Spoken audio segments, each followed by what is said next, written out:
पूरा का पूरा बेस हो गया हमारे लिए। कहा जाता है कि एनसीईआरटी हमारे लिए माता और फ़र्क नहीं पड़ता है।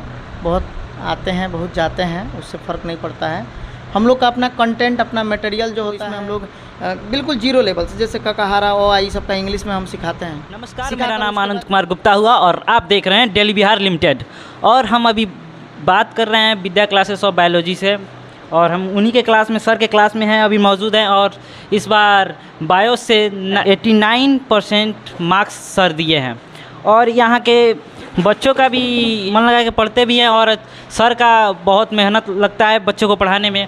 और आज हम सर से बात करेंगे कि सर क्या करते हैं कि उनके यहाँ से टॉपर आया है। लगभग 3-4 साल से सर पढ़ा रहे हैं और हर बार इनके यहाँ से ही टॉपर आता है। तो चलिए हम सर से बात करते हैं, विशेष बात सर से होगी। नमस्कार सर। नमस्कार सर, आपके यहाँ से हर साल टॉपर निकल रहा है, इस पे आप क्या कहेंगे? सबसे पहले तो मैं डेली बिहार को बहुत बहुत धन्यवाद बोलूँगा, ताकि इनके माध्यम से कुछ बच्चों तक सही इन्फॉर्मेशन फैलता है और क्लास की जो भी सूचना होती है ये सही बच्चों को और एक अच्छे एजुकेशन फील्ड की पता चल पाती है, और सही समय का पता चल पाता है, कोचिंग का पता चल पाता है, बेस्ट टाइम का। तो अभी जो है हम लोग के यहाँ से जो भी बच्चे अगर आते हैं, जो भी मार्क्स आ रहा है, ये उन बच्चों का मेहनत है। अब प्लस कि हम लोग जो पढ़ाते हैं वो बहुत स्ट्रिक्टली बच्चों से जांच करना, टेस्ट हमेशा टेस्ट लिया जाता है, वीकली टेस्ट होता है और मंथली टेस्ट भी होता है, यानी साप्ताहिक और मानसिक दोनों ही जांच होता है, जांच पेपर होते रहता है।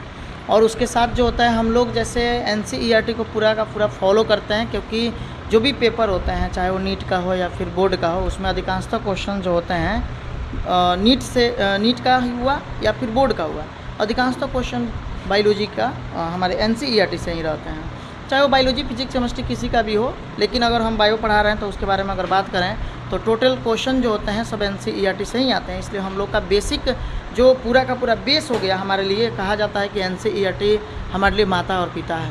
चूँकि हम एलएन में पढ़े हुए हैं, तो एलएन संज्ञान से, बिल्डिंग से पढ़े हुए हैं, पुनहारी कोटा लैंडमार्क सिटी से पढ़े हैं, तो वहाँ पे हम लोग को एक ही चीज़ बताया जाता था कि एनसीईआरटी हमारे लिए माता पिता है। तो हम लोग भी एनसीईआरटी को अपने माता पिता समझ के ही पढ़ते हैं और पढ़ाते भी हैं। तो बच्चों को बताते हैं कि एनसीईआरटी हमारे लिए माता पिता है, तो इन्हें भूलना नहीं है, इन्हें अच्छे से याद करना है और इन्हीं को फॉलो करना है। ठीक है, तो इस आधार पे हम लोग पढ़ाते हैं और बच्चों का अच्छा मार्क्स आता है। तो सर यहाँ पे देखिए, आप चनमारी में आपका कोचिंग, जब आपका कोचिंग खुला था उस टाइम में मात्र 2 से 3 कोचिंग थे, और अभी के डेट में कंपटीशन का मात्रा बढ़ चुका है, बहुत सारे कोचिंग संस्था खुल चुकी है।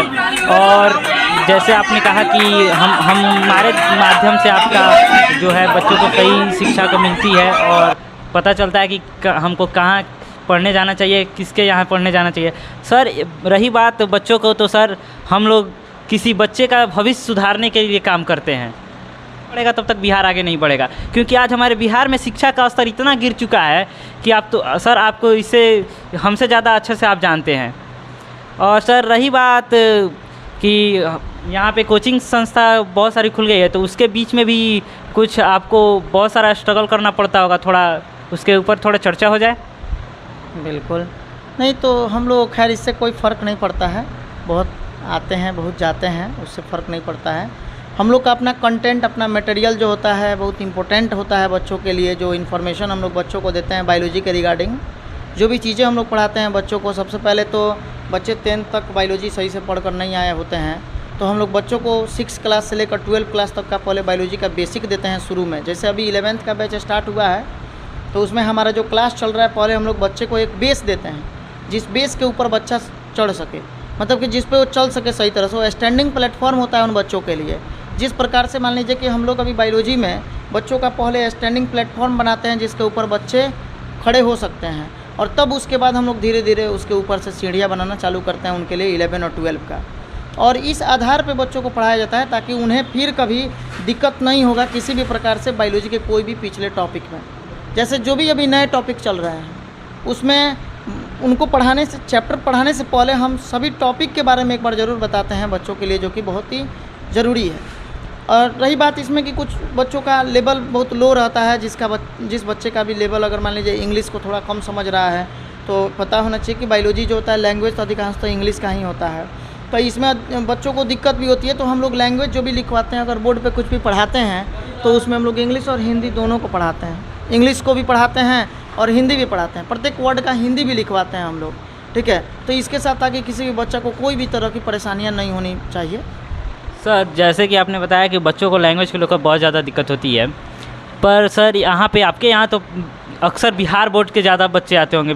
अक्सर चनमारी में अक्सर ज़्यादातर बिहार बोर्ड से ही बच्चे पढ़ के पास आउट होके आते हैं, तो नहीं बिहार बोर्ड के आते हैं, तो बिहार बोर्ड के बच्चों में अक्सर इंग्लिश को लेकर बहुत ज़्यादा डर रहता है, तो उस डर को आप कैसे ख़त्म करते हैं?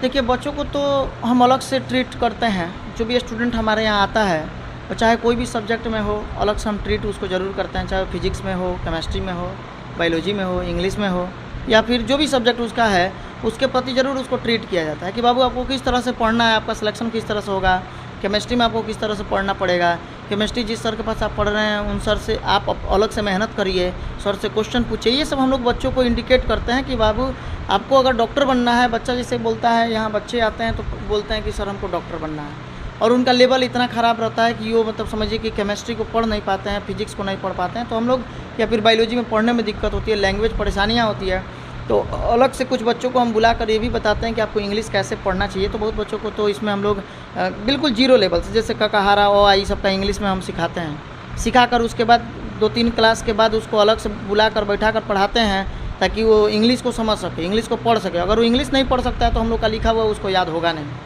तब उसके बाद जो है हम उसको बायोलॉजी में लेकर आते हैं, ताकि बच्चे का लेवल जो है किसी भी तरह से दिक्कत नहीं होना चाहिए। कोई भी वर्ड है उसको साथ ही साथ बताया जाता है। आप प्लस कि वो जहाँ इंग्लिश पढ़ रहा है हम उससे यही बोलते हैं कि आप जहाँ भी पढ़ रहे हैं अच्छे हैं, आप सभी टीचर अच्छे हैं, लेकिन वो आपको वैसे लेवल से नहीं पढ़ाएंगे क्योंकि वो भी जानते हैं कि आप 10th पास करके आए हुए हैं, तो आपको 10th के बाद जो पढ़ना है उसी के आधार पर पढ़ाएंगे। लेकिन आप उनसे जाकर स्पेशली मिलिए, कहिए कि सर हमारा लेवल अभी 1 क्लास का भी नहीं है क्योंकि हमको इंग्लिश पढ़ने में बहुत दिक्कत हो रही है। अगर इस तरह का भी है तो शर्माए नहीं, आप जाइए टीचर से मिलिए, वो सब परेशानियाँ दूर कर देंगे। ऐसे तो मैक्सिमम बच्चा हम लोग के यहाँ पढ़ता है, बहुत ऐसे जगह से आता है जहाँ इंग्लिश का स्तर बिल्कुल जीरो होता है, लेकिन फिर भी हमारे पास पढ़ने के बाद कुछ दिन के बाद उसका लेवल जो होता है पूरा इंग्लिश का हिंदी में आ जाता है, हिंदी वाला जो था वो बिल्कुल पूरा इंग्लिश में पढ़ने लगता है, बच्चा सब समझ में आता है, कोई दिक्कत नहीं होता है उसमें। सर और आपका 11th वाला बैच तो अब स्टार्ट कर ही चुके होंगे, तो कुछ अगर हमारे जो ऑडियंस है, व्यूअर्स हैं, जो हमको देख रहे हैं, तो आप उनको थोड़ा 11th के अपने बैच के बारे में थोड़ा डिटेल में समझा देते तो अगर आना चाहें तो पढ़ सकते हैं। बैच जो है अभी 11th का स्टार्ट हुआ है। जैसे सुबह में एक बैच रखा गया है 6 से 7 में है, एक 9 से 10 है, एक बैच है 11 से 12 और एक बैच है शाम को 5 से 6 में। तो इस तरह से 4 बैच अभी 11th के खोले गए हैं। इसमें से 2-3 बैच जो है लगभग फुल हो गया है, पूरा फुल हो गया है। 1-2 बैच और अभी नया खुलेगा, तो तत्काल अभी ये सब जो बैच चल रही है इसके फुल हो जाने के बाद और भी बैच खोले जाएंगे। तो इन सभी बैच में अभी जो लैंग्वेज चल रहा है उसमें इंग्लिश प्लस हिंदी, यानी टोटल इंग्लिश और टोटल हिंदी हम लोग पढ़ाते हैं, ठीक है। तो कुछ बैच में बेसिक चल रहा है और कुछ बैच में जैसे सेल चल रहा है। तो अभी सबसे न्यू बैच है 9 से 10 और 11 से 12। इस बैच को ज्वाइन करिएगा तो ज़्यादा बेटर होगा। जो भी स्टूडेंट अगर आते हैं इसी बैच में आएंगे ज़्यादा बेटर होगा अभी न्यू स्टूडेंट के लिए। चलिए सर, थैंक यू सर, आपसे मिलकर हमको बहुत अच्छा लगा और हमारे व्यूअर्स और ऑडियंस को आपने अच्छी सलाह दी और उनको आगे अच्छे सलाह दी है। तो बात कर लेते हैं हम, अगर आप चाहते हैं ऑनलाइन कोर्स के बारे में, अगर ऑनलाइन कोर्स चाहिए तो आपको लिंक दिया हुआ है डिस्क्रिप्शन बॉक्स में, उस पर जाके क्लिक कीजिए। और अगर आप हमको फेसबुक पे देख रहे हैं तो हमारे पेज को फॉलो करें, और यूट्यूब पे देख रहे हैं तो आप हमारे चैनल को सब्सक्राइब कर लें। लाइक कमेंट शेयर करना ना भूलें। Thank you.